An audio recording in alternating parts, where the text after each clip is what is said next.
Let's bring in national security correspondent Jennifer Griffin over in Munich. Jennifer, his death hits home for you.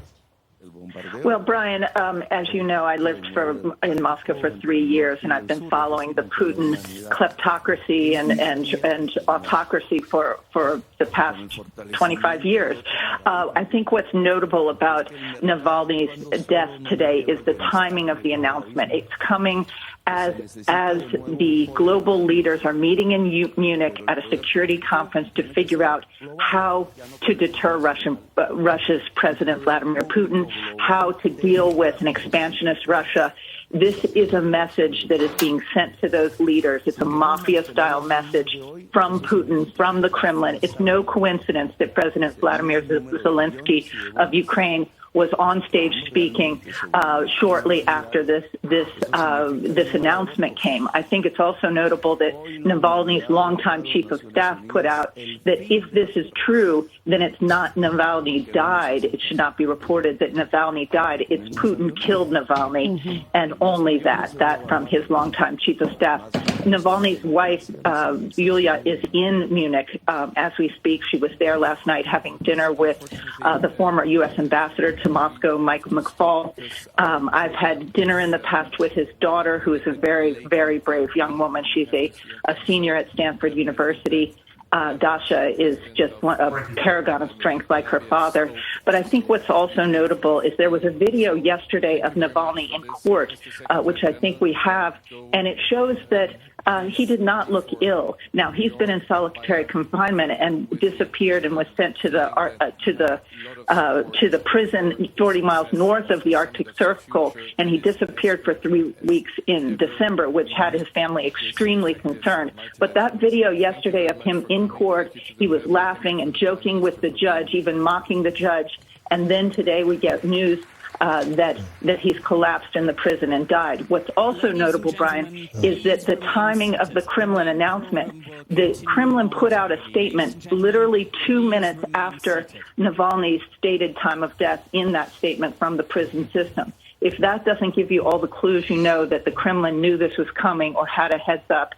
I don't know what does. Yeah, correct. So, Jennifer, Dana Perina made a good point. She said they could say he died today and he might have died a different time. They're releasing it because of the big report yesterday that Russia was trying to send nukes to space, or maybe because of the Munich conference that we're watching right now. We saw John Kerry wave to the crowd. We're waiting on Kamala Harris to be seated and to speak. But the timing of this, what do you make of that?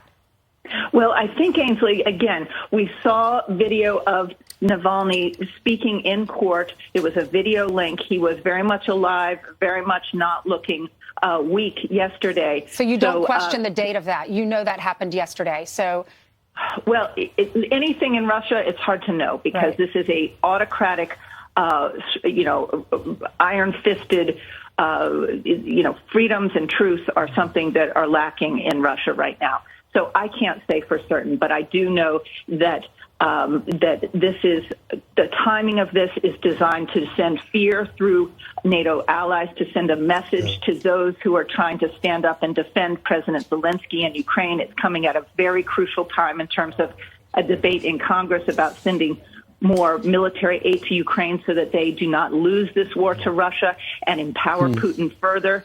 Brian Fitzpatrick, the congressman from Pennsylvania, has put together a bipartisan compromise piece of legislation today that is tough on the border and also strips out any of the humanitarian aid to Ukraine and simply focuses on military aid to Israel, Taiwan, and Ukraine.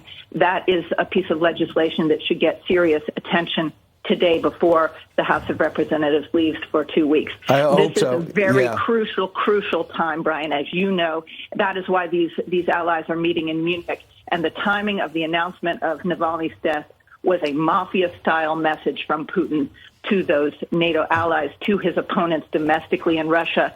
It's also, he's sending a signal that his main opponent, the main conscience inside, one of the last dissidents in Moscow, is announced dead ahead of him running for re-election in Moscow, and also giving interviews, trying to manipulate the West into thinking that they can compromise on Ukraine. Yeah. Jennifer, we were going to cover that too. Brian Fitzpatrick, along with some others, have put together something in the House because on the pure aid bill, politically, it was going to not even be brought up in the House. But now Brian Fitzpatrick does address get tougher on the border, and we'll be able to see more of that. But it's really important Ukraine gets some aid. This was just sent to me too, just to understand how courageous this guy was. When asked, why did you come back after you were being poisoned? He said, by coming back to Russia, I fulfilled my promise to the voters. There must be those in Russia who don't lie to them after all.